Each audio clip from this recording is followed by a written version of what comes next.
Hi,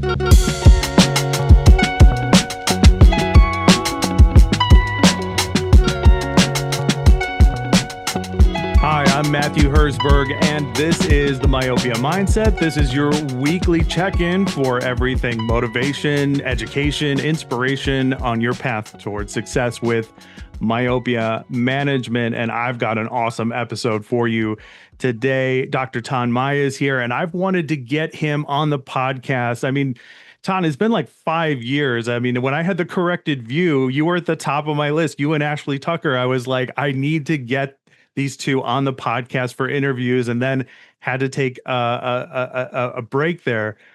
Just to let you know who he is, Dr. Thanh Mai is a visionary. He's a co-founder and managing partner of 4 optometry practice. He is the VP of Innovation at Treehouse Eyes. He's a Vision Source admin, and he is also a professor of practice management at SCCO.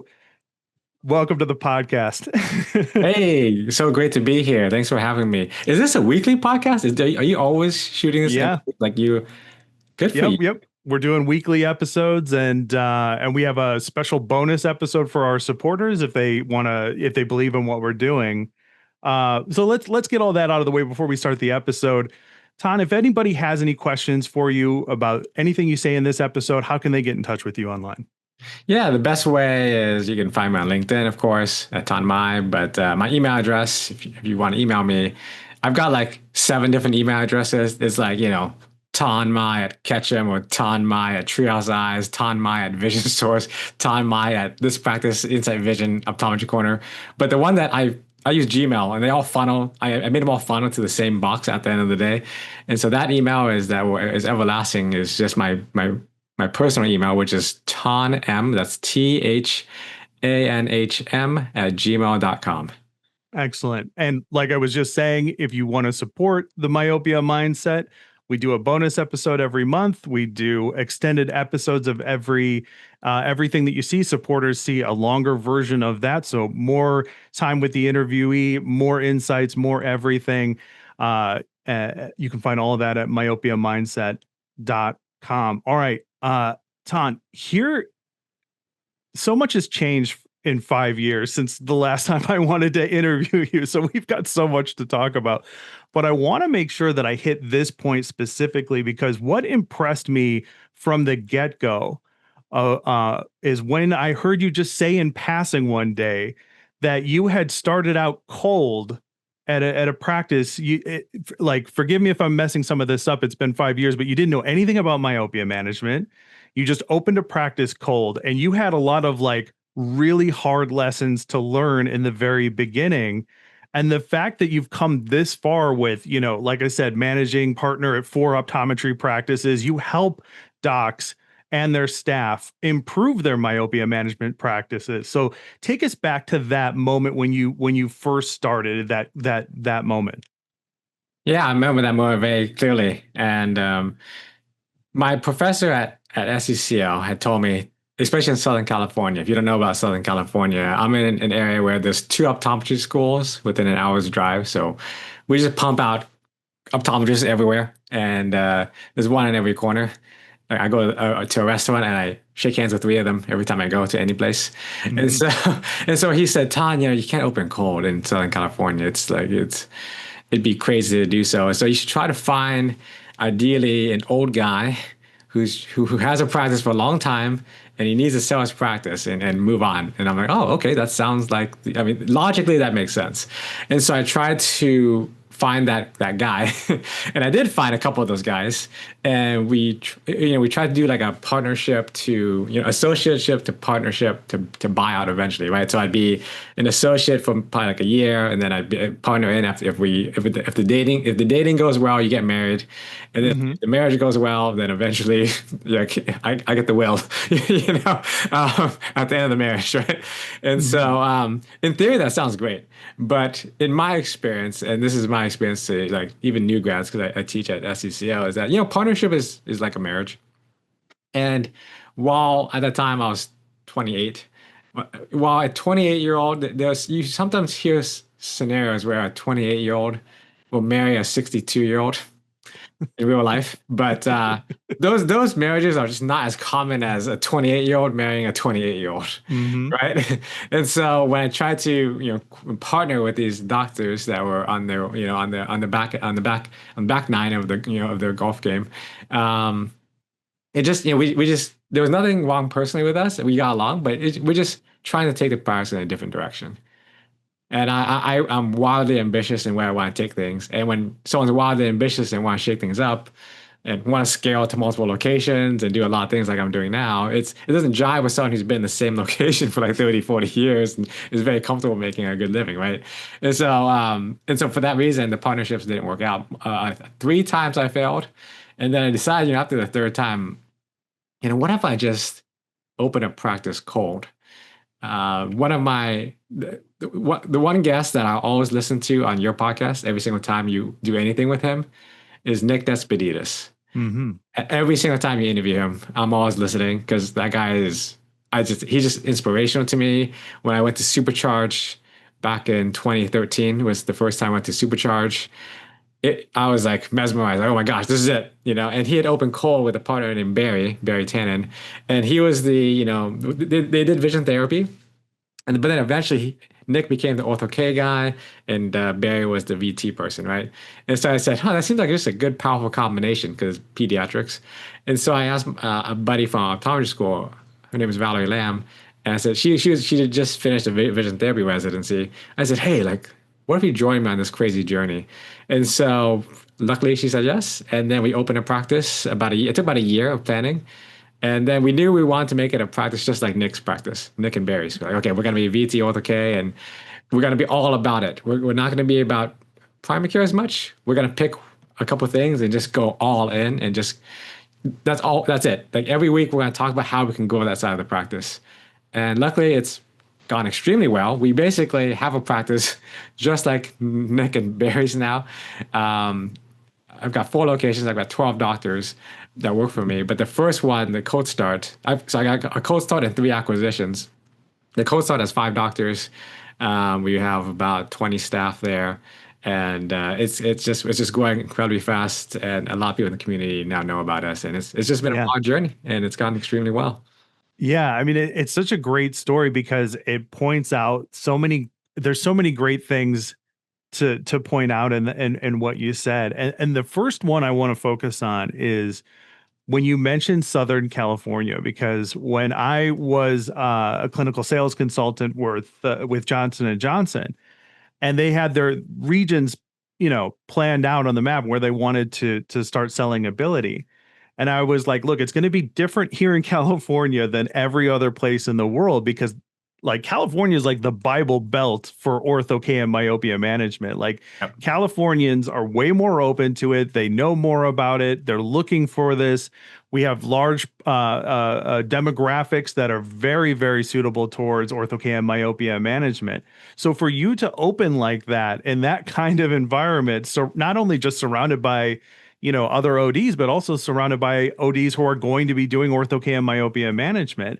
And Yep. and that's where I want to go next because I want to talk about the hard lessons that you learned because one of the other things that you had said, keep in mind 5 years ago, so I might have gotten some of this wrong, but you had learned very quickly that it really wasn't about you and what you were offering. The story was about the patient, and you had to learn to put the spotlight on these kids that you were helping because if you made a video or had something on your website all about you and how great you are, and you are great, you wouldn't get the same kind of reaction unless you spotlighted the children that you were successfully treating myopia. And so, can you go more into that at that particular moment?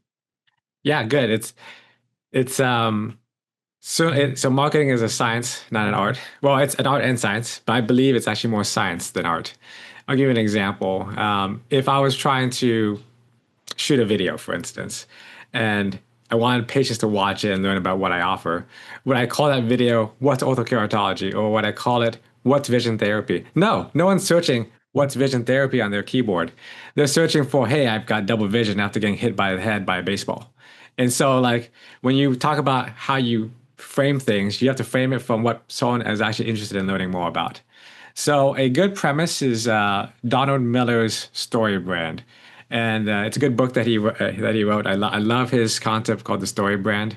Essentially, his marketing angle is that your goal as a doctor is to be a guide.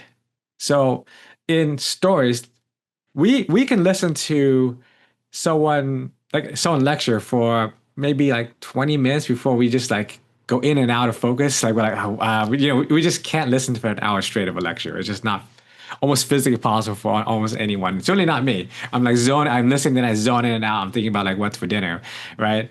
But at the same time, if I'm watching like Star Wars, I can watch an entire movie of Star Wars like for 2 hours and not zone Mhm. out once.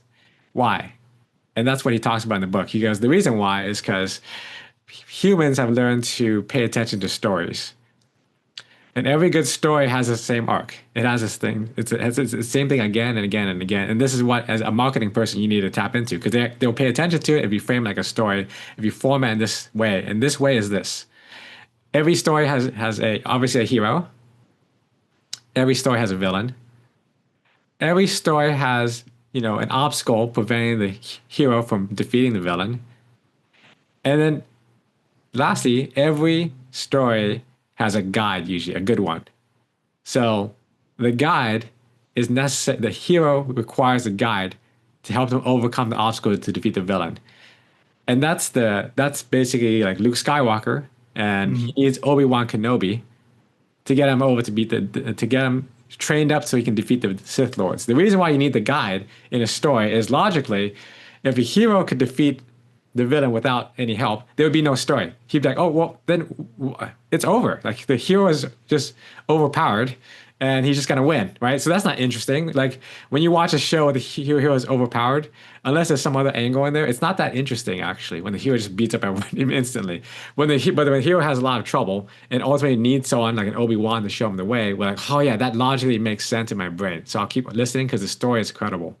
So in optometry, the hero is the patient. Because if you talk about the patient, then they want to listen to what you have to say. So the problem that some optometrists have, especially I might have had early on, was I tried to be the hero, right? No. The goal is that you are the guide to help them defeat, in this example, the myopia monster. Right. And that logically makes sense. You get them to the place where they ultimately win. The goal is not to sell contact lenses and glasses or atropine eye drops or whatnot. The goal is to sell them a better outcome, a better lifestyle afterwards, a future that is much improved over current state. And so when you're talking to a patient about that, one thing I like to say is that your solution might be inconvenient. So the problem that they have must be bigger than your inconvenient solution. Your inconvenient solution requires multiple visits, thousands of dollars, and sometimes putting things into your eyeballs or putting drops in your eyes is something weird, right? Into a child. So the goal of the optometrist is to make sure that the patient understands the problem is much larger than the inconvenience of the solution. And when you create that gap in your patient education, then parents are more willing to actually pursue and make a change. I love it. I love it. Especially with the patient is the hero and positioning that as a core part of how you practice, I think is absolute gold right there. And I think that, and I've been in practices where, the doctor is making it all about themselves. They're the hero in the story. And it's like, you know what? Being Obi-Wan Kenobi is a really good thing. Like being the guide that's helping, Yeah. the patient along. That's what I grew up with. I grew up in my parents' ortho-k practice, and back then that was part of that story is like, we know so much more now. There's so much more information available to parents now than there was back then. Um, let's talk about like your early successes back then as well, because I'm very interested to see like how that journey has shaped from when you started to now, because now, like I said, you're teaching other doctors and their staff how to be successful with myopia management. So let's go to that. Like when, because if I'm not mistaken, you were myopic child yourself. Like that's part of your story. Do Yep. you incorporate that? Did you incorporate that into your myopia management practice? And if so, like how useful is that? And should other optometrists who are interested in myopia management be adopting a similar part of that story, right? Because if the patient is the hero and you're the Obi-Wan Kenobi figure, then your story can be a part of their story as well. Good point. Yep, exactly. And and that's why I wanted to get to the meat of in terms of this episode here is that the hero of this podcast is probably the OD, the ECP, trying to, because this is the myopia podcast, they're probably trying to do better about doing myopia management in their practice. That's the hero of this story here. You and I are going to be the guides. Yeah. And the goal is that whoever is listening will, after listening to this episode, ends up doing a better job in how they spread awareness of it, which is the number one villain that we have is that no one knows that this exists. And only probably, I don't know, 3 to 4% of kids ever get anything, even in the United States, because the science is far ahead of where public awareness is. The stuff we do works, but no one knows that exists. And so, if I were to try to bridge that gap for the listener here, and that's my main focus, because I've sometimes listened to podcasts and they just talk about their story all day long, and I'm like, I don't, at a certain point I don't care. But I think the reason why we want to bring up the biography is more to establish some sort of credibility. So hopefully people think I'm credible. So let me tell you what we do. So at Treehouse Eyes, for instance, we've got 70 locations, and our goal is to go in and basically have a practice of potentially doing zero myopia management to hopefully doing many cases a month, right? And so, in terms of what you asked me about, in terms of my story, yeah, there's certain elements of that I use personally that I have incorporated. I can't say this, I can't say this globally. This is what I recommend for everyone. But when you can, you absolutely use it. And then what you use is a little bit of social proof, right? Sometimes people need social proof. And so what that social proof is, I am highly myopic. I wish I had done this myself. I have 2 kids myself. So right now I've got a 9-year-old and a 4-year-old. My 9-year-old is doing ortho-k and atropine. My 4-year-old is on actually atropine right now. I started her even when she was pre-myopic, which is something we should probably talk about, pre-myopia. Because potentially you can stop myopia from even happening by treating pre-myopic kids. And it's almost like pre-diabetes. You don't always want to wait till they're diabetic till you do anything, right? Same thing with myopia. So as far as framing the story and what I use, yeah, I definitely do everything that I can. Before I had kids, I would use, not my family, of course, but I might use, I was doing ortho-k at least on my friends that were my age. Like I have a dentist friend that does it. So I would just bring up the fact that, I've got friends and family that are doing this. So the goal is sometimes patients need a few different things. We have patients that some of them, they need just data and raw like studies and things like that. I call that person, very type A. She actually will read the research and do what's best. Then you've got the other mom who doesn't need any of that stuff. But if 5 other moms tell her to do it, she's gonna do it no matter what. Like she needs social proof. She's more driven by what other people do. And so the goal is that as soon as you can, you try to suss out what that kind of parent is. Because there's no magic script that gets a parent across the finish line. Because every parent has different motivations to why they want to change their from where they currently are to where you want them to go. And so because there's no magic script, I focus on more when I'm trying to grow myopia management practices across the country and when I lecture is that I focus more on the sales skills are important. You want some basic sales training in terms of, yes, it's better to show, not tell. You want to have some, visuals. You want to have some brochures. Hopefully, maybe you're drip marketing to the patient with text message videos about like what myopia is, because everyone lives on their phone pre-consult. So if you set up a good sequence, that's all important. But the sales training and the script is not as important as, to me, the process. And the process needs to be, you need to consider how you price things and how you set up the entire sequence of patient education. So I'll give you an example. Sometimes you have doctors that say, my conversion rate of a myopia consult is 95%. I'm like, well, great. Well, first of all, I think one of my first thoughts is if it's 95%, maybe you should raise your prices. That's the first thing I think about. When someone says, I'm booked out 5 months and I've got, 90% conversion rate. I was like, well, what if you just increase your price by double, what would happen? They probably would be crazy more. If their sales skills are that good, they would probably just increase their profit like crazy. Then they'd be able to pay their staff better. Then they can actually market better. And it all flows from that, right? So, But regardless, let's go back to what I was, I went on a tangent there. But so there's certain things that can change the way your funnel works. So if you're converting 95%, the question is like, well, first of all, sure, you might want to raise your prices, but similarly, like what led the patient up to that point? I'll give you an example. Let's say you and I were on this podcast, and on this goal of this podcast, we were selling an information course afterwards. Like we're gonna sell like a master class, or we're gonna sell a club, like a myopia club. You can join this club for $100 a month. Let's say that was the goal of this podcast episode. I'm putting words in your mouth, Matt. I'm not saying you're doing this and you're trying to be shady, but like let's just assume that maybe that's for the purpose of this conversation. The goal is that we're trying to sell a myopia club after this podcast, and you and I are the owners of that club, and people get to talk to you and I on a weekly basis, and we can share ideas, and it'll probably help their practice grow. Like it would inevitably happen if you talk to us for half an hour a week, that your myopia practice would probably like triple in the next couple of years. That's probably true, by the way.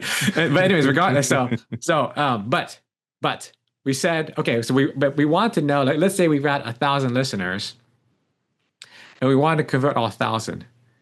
Yeah, we could. I mean, artificially, if we had said, okay, well, to listen to this episode at all, like the cost to even listen to this episode before you get to the sales pitch of joining our big course was this episode you had to pay $100 for, $200 for, $1,000 for, $5,000 for. If we price it at, let's say, $5,000 to listen to this episode, and all we gave was like, all we talked about was what we're going to teach you later. Mm-hmm.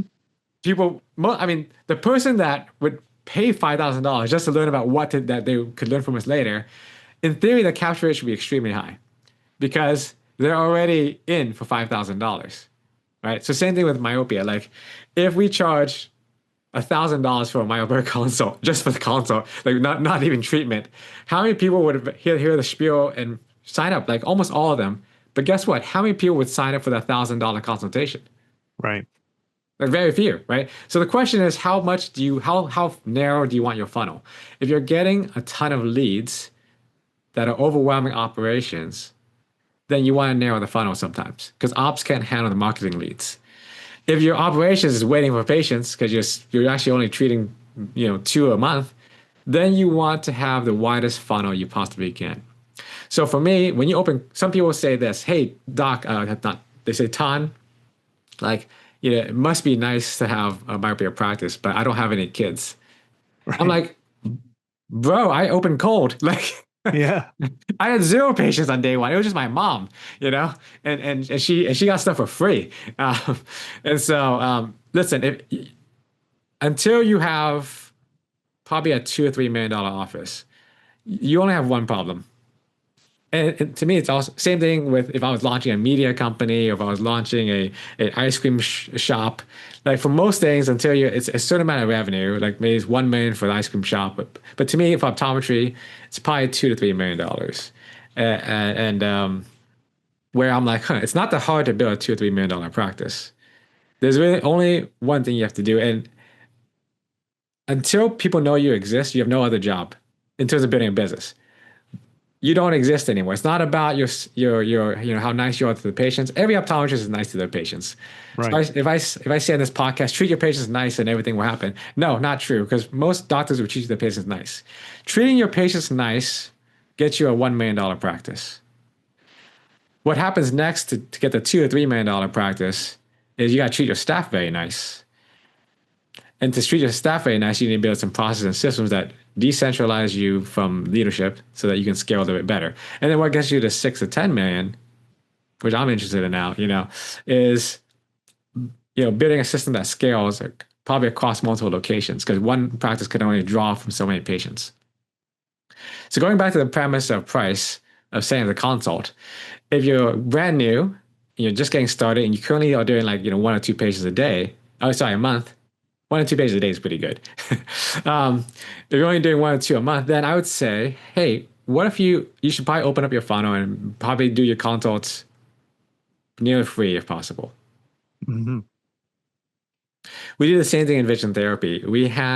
At one point, it was a $500 vision therapy evaluation. and our capture rate was 80% or so. And we're like, oh, that's great. 80% sign up. But we actually didn't, we were signing up a decent amount of patients. Let's say we're signing up, like we probably had like 8 consults a month, for instance. Now we'll do 30 to 50 vision therapy consults a month. And if you think about that, so the average patient that signs up in vision therapy spends $5,000 to $10,000. And that's vision therapy, right? So what we did with vision therapy is we actually decided we decided to split test it. So we A/B tested this. We said, okay, well, $500, our close rate's 80%. Well, what if we are the person that if the receptionist is amazing, he or she can close a $500 vision therapy consult, but the patient hasn't met the doctor yet, right? But what if our receptionist is not that amazing? Or what if the parent is like, $500 without knowing anything more about what I'm getting out of this? It's a hard hurdle. And so when we were doing like 5 to 10 a month with a $500 consult, our conversion rate was artificially high because people that showed up to a $500 consult, they had a big problem already that they wouldn't spend $500 for just to listen to this to a diagnosis, not even get treatment. So we decided to change it to vision therapy. What if we did for almost free? We didn't do it for free though, because there's just so much work that goes more into doing a vision therapy evaluation than myopia, that we decided to price it really low. It was like, I can't remember the exact number right now. I think it might be $49 right now. And we decided, okay, well, what happens when we do that? Because what we weren't tracking properly, which we're better about now because we actually have a CRM, but what we weren't tracking right now was, what's the phone call conversion rate? We obsess about the chair conversion rate, but we most doctors aren't listening to every phone call and seeing what the reception is filtering out, and then they don't realize the reception is scaring off hundreds of patients a month. And so what we found out was we jumped immediately, like from 5 to 10 consults a month to like 30 a month, like the next month. And we're like, okay, wow, no, but our close rate dropped. It dropped to like 65, like 60%, something like that, 65%. Because what happens is when you have someone that's only committed to $49, you have some patients that are just like, they're not kicking the tires, but they're just like, they're willing to just go along with it, see what happens, but they weren't committed yet. But the net of it is, by giving up $500, we saw like 4 times more consults. So we lose some money on the front end. Ultimately, what happens is we treat more kids. And not only do we treat more kids that year, when we do our marketing, our goal, a scalable model is when your lifetime value is how much money a patient gives you over the course of the entire lifetime with you. So as an example, let's say an ortho-k patient stays with you. I read one study that they stay with you for 7.8 years. So let's say an ortho-k patient stays with you for 7.8 years. They spend, let's just ballpark it, $3,000 year one, $1,000 every other year, right? So if they stay for about 8 years, $3,000 the first year for 8 years afterwards, that's $3,000 plus $7,000. That's about $10,000. You subtract out the labor costs that you do to serve the patient. So let's say you have to, hire staff and there's COGS. Let's say you actually only make $5,000 over the lifetime, over 8 years. So because you have to subtract that $5,000 for COGS and staff time. So you say, okay, well, my lifetime value is $5,000. Then what's your cost of acquisition? If you have to pay for external marketing, if you have to pay for freebie consults, you pay for certain things to get the patient to the door. If it costs you $1,000 to get the patient into the door, then you got 5 to 1. Then you're like, okay, well, if it's 5 to 1, I've got a scalable model here, right? And so when we do our advertising, I sometimes hear doctors and say, the only thing that works is internal marketing. And I'm like, how? Because if you open cold, you'll never get there. Right. You would never, ever get there. You get there so slowly. And my goal is to, have a $1 million myopia practice, within a few years, right? And we've done it. We've done over $1 million in myopia, and we have one of our sites at Treehouse Eyes that does. We only do so one of our Treehouse Eyes practices. We don't sell any glasses. We don't do any vision therapy. We just do myopia-only. Does over $1 million at that location too, right? But that's also a cold start. So how do you get from 0 to $1 million? You have to do some external marketing. Mm-hmm. So the external marketing is usually I would segment it in 2 different ways. it's usually B2B or B2C, broadly speaking. So if it's B2B, the good news is in 2025, most optometrists have heard about myopia management.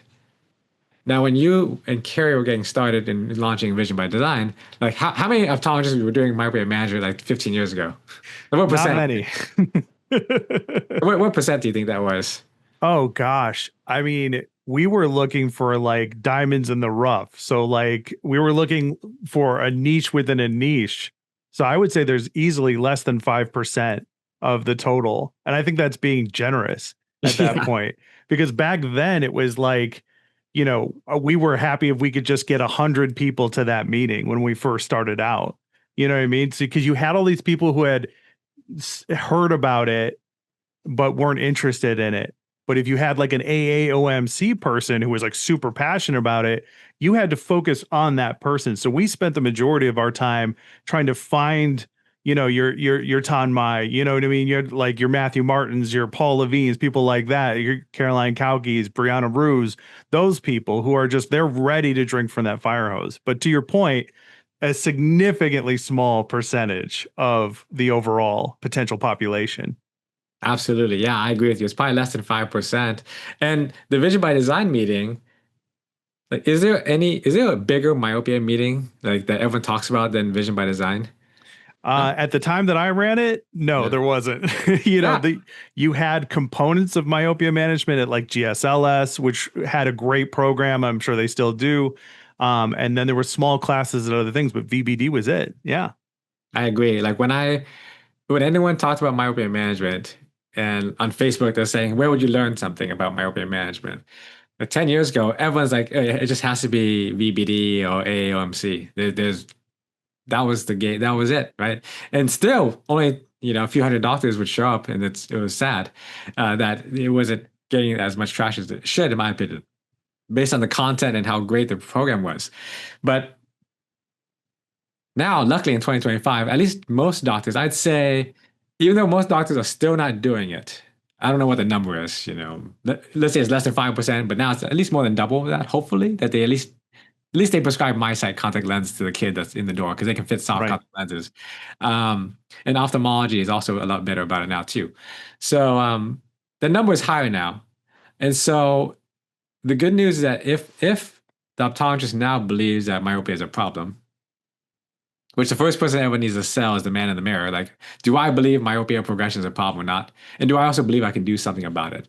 That's the first sale you have to make is the to sell yourself. Because if you don't Right. believe in it, you're not going to do it, right? And so that's actually a big hurdle for some optometrists that they just don't quite believe in it or have that conviction that myopia is a disease akin to Yeah. glaucoma. Wait, let me stop you just for a second. Why is that? Do you have because I totally agree with you. And I think you just put it perfectly. Why do we have so many optometrists who want to do myopia management, but don't really believe in it in the way that you and I know that they should?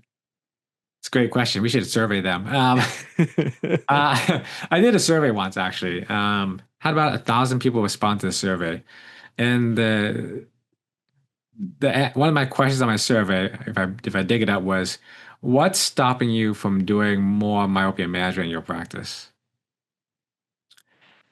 And the survey that I have of about 1,000 optometrists was one. The reason why is because I don't know what to do clinically. That was about 50%. So even though for you and I, it's old hat of, oh, of course you could do ortho-k, some atropine, maybe some soft multifocal contact lenses, eyeglasses are coming. You and I have the curse of knowing. We're like, oh, we already know. Of course, that's what you do. But we Right. kind of forget what it was to not know. And what a lot of doctors still don't know is, it's like treating glaucoma, but you haven't done glaucoma treatments in a decade. You're like, am I going to start with latanoprost or do I refer for SLT? Like, I don't know. And so when you don't know, sometimes you get stuck. And so I think 50% of the reason is because doctors still don't quite know and feel comfortable doing it yet, clinically. Hmm. The other 50% of the respondents or so, if I were to ballpark it, were just the fact that they didn't have the systems buttoned up. Like they didn't know that they made the price structure, they didn't know how to present it. They felt like price was a big problem since insurance wasn't covering it. So if insurance wasn't going to cover it, they felt that they'd have the conversation with mom. Mom says no thanks. And then they're like, well, shoot, I it's hard for me to sell it. It's hard for optometrists to look at a patient in the face and say you should even wear daily disposable contact lenses than your monthlies, because we're just not always great about doing the sales. Yeah. Yeah. I love it. Yeah.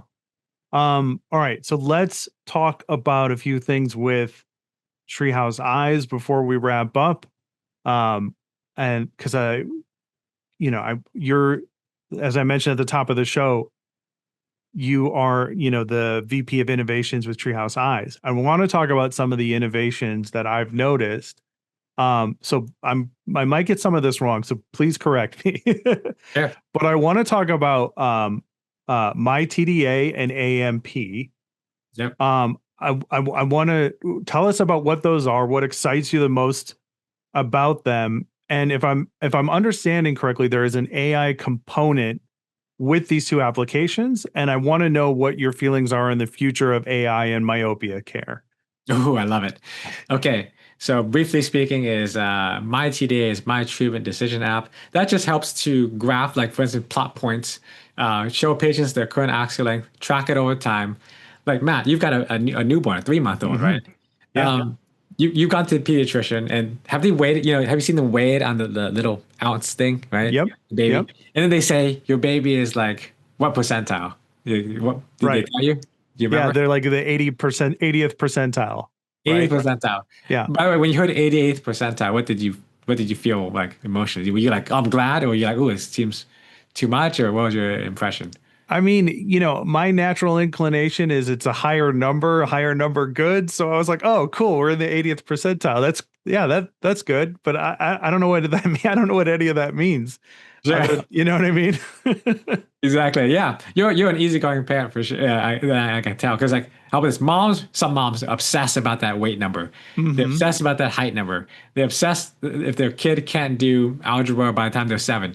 And Right. so parents love to see sometimes that weight scale of their baby growing up. And then they'll measure the kid when they're 1 years old, 3 years old, 5 years old, and be like, okay, well, you're growing at this rate. This is your percentile in terms of height and weight and all that stuff. And we love to see that, right? And so my TDA helps like track axial length over time. I love to plot the points and show parents how we're going, and it also tracks refractive error. Like you were supposed to be at -7, but now we're on track to only be at -2. So I can show them that curve, and they love that too. And so it helps to kind of just educate patients by showing them what I call the myopia report card. The myopia report card. I always like to do things in terms of things that patients kind of and kids know. They get myopia report cards because they get report cards at school. They don't have a contact lens insertion removal trainer. They get the contact lens teacher. They don't, when they do the insertion removal training, they're taking lessons in classes. So anyways, so that's the myopia report card. And the AMP is the automated marketing platform. That's when like, hey, one of the biggest things that we have is mom doesn't know this exists. Because if she knew, she would do it. But the problem that we have is that mom doesn't know it even exists. So we try to solve that gap between the consult and by the time before they come in for the consult, we try to solve that gap by everyone lives and breathes on these cell phones these days, right? And so we try to give the information to their cell phone by drip marketing them like a daily message of, hey, this is what myopia is. This is what happens when axial length goes bigger. These are some of the treatments we can do. And we kind of drip market to the patient automatically by them scanning a QR code. So they get pre-educated so that when they walk in, the close rate ideally goes up because now they know what you're talking about. Then the last thing you mentioned, the thirdly, is we're doing more AI. So for instance, we created an AI bot that's based on the CAMP study that used data. And I also did another project where we pulled millions of data points to create an AI bot that would look at axial length and refractive error and risk factors like, parental history, lifestyle, and actually tell the doctor what they should do based on Okay. data. Yeah. So basically an AI doctor. And then also, hey, the patient came back in 6 months, axial length grew by 0.17 millimeters. It's a 7-year-old versus a 14-year-old. Give me different advice for that 14-year-old than the 7-year-old based off of what we're doing now on the current treatment plan. It would crunch it and tell you what to do then too. It'd be like, okay, you should probably add low dose atropine, or you should switch from soft multifocal to ortho-k in this situation. And it's completely data driven. And so we have an AI that can do that now. So what are the applications of this in the future? Like, what are we hoping to? Because I think this is awesome. First and foremost, I think my interest is super peaked right now. This is really cool. But Yeah. what is the future application of this in the context of? Um, I guess we have multiple buckets then, or multiple categories, because if you are just dabbling in myopia management, something like this could be an invaluable resource to help guide you towards the next step. Like, I grew up in an ortho-k practice. Obviously, I think ortho-k is the best thing ever, but I'm also a huge fan of whatever's treating the patient, atropine or MiSight or whatever. I'm whatever's helping the problem, I'm a fan of it. But I've encountered so many docs who are interested in ortho-k and myopia management, and they want to learn. Not they don't want to just, if they're given a lot of the easy mode of ortho-k, that can oftentimes be very negative.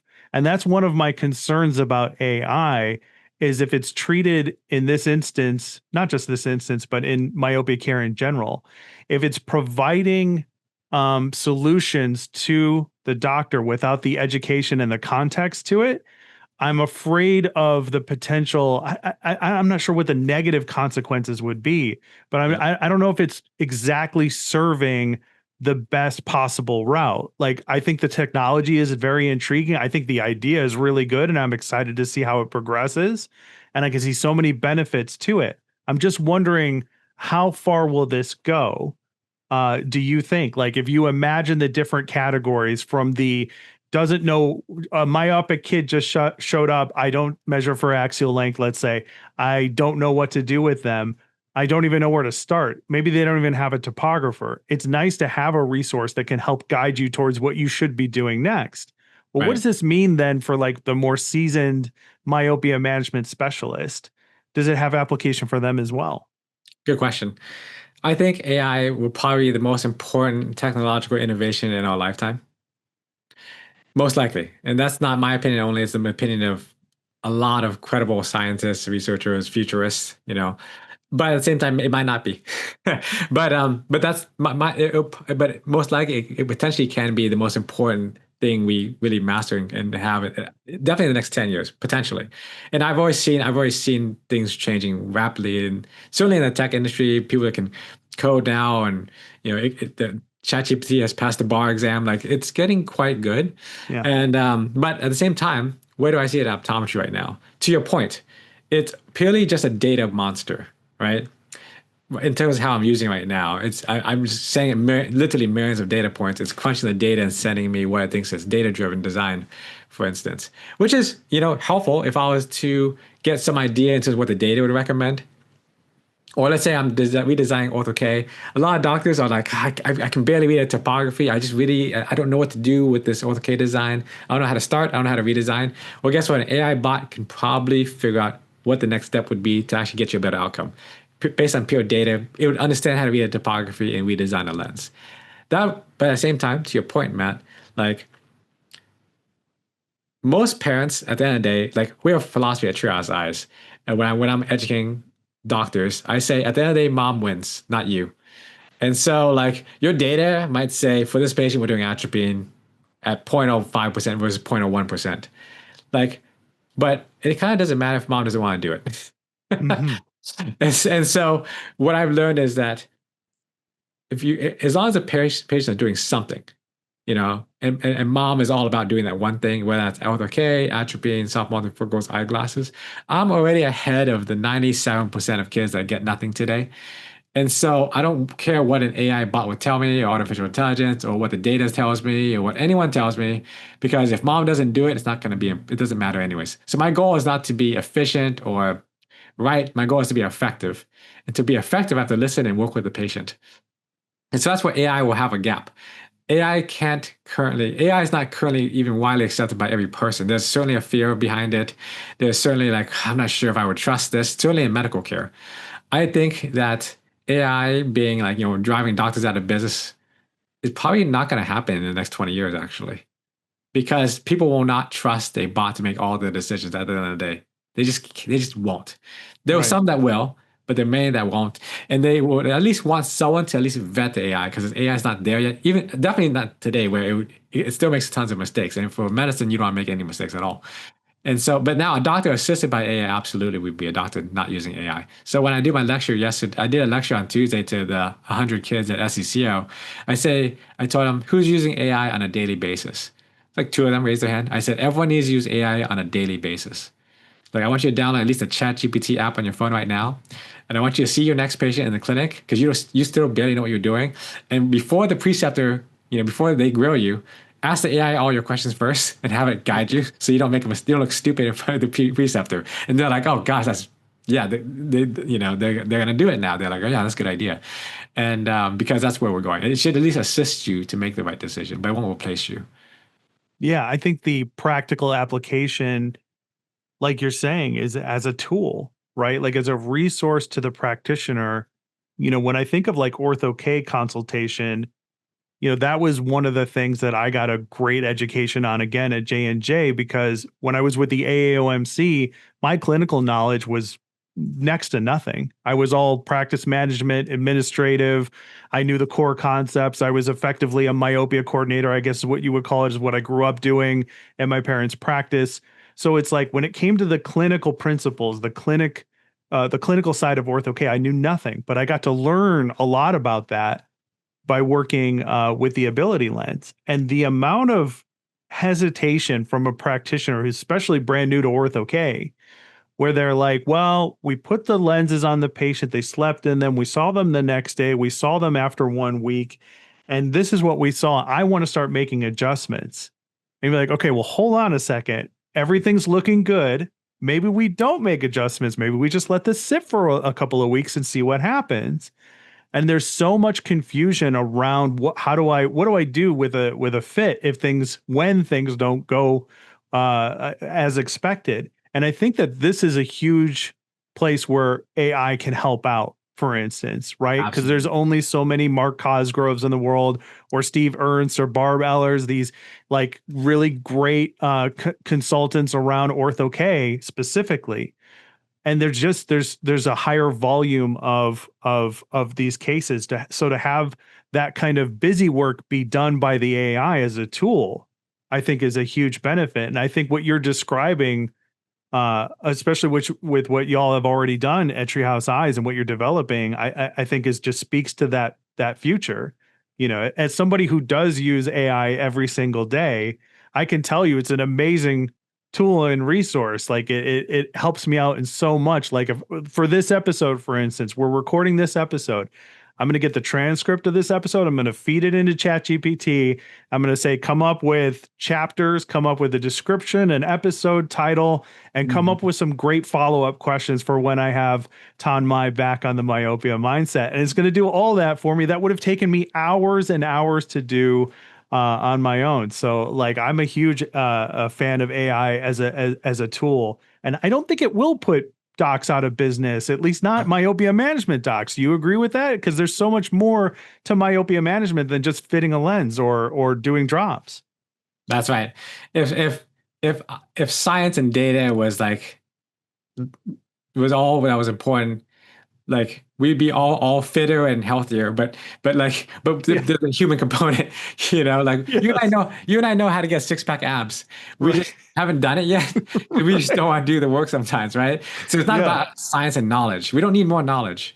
And so AI just kind of gives us intelligence and knowledge sometimes, but it doesn't actually execute. It doesn't empathize. It can't convince a mom to do what she potentially could do because mom might want to not hear it from AI. Now there's some moms that would, yeah, by the Right. way. Yeah, and there's AI therapists out there even too that never get tired of listening to you complain, and they're extremely helpful based on the data I've read. But at the same time, some people just need to talk to another person, right?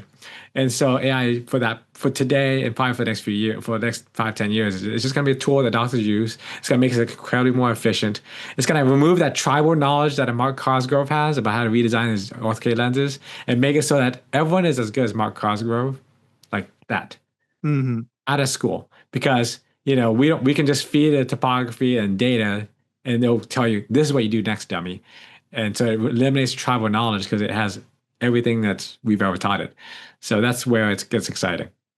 Yeah, and if you can pair that with somebody who is an expert, who has a lot of years of experience, who then can act more as a mentor, to you, like then you can actually learn along the way in addition to getting this information. And I'm hoping that that's the future.